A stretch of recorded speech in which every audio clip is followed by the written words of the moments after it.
मित्रांनो, असं म्हटलं जातं की आई होणं सोपं नाही.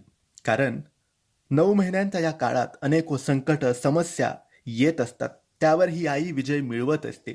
परंतु जर देवाची साथ मिळाली तर आईचे सुद्धा रक्षण होते आणि आईच्या पोटातल्या गर्भाचे सुद्धा रक्षण होते.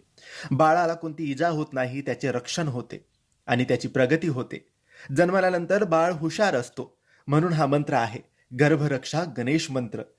या मंत्र जपाने बाळाच्या सुरक्षिततेसाठी एक आव्हान निर्माण होते आणि देवाची प्रार्थना होते.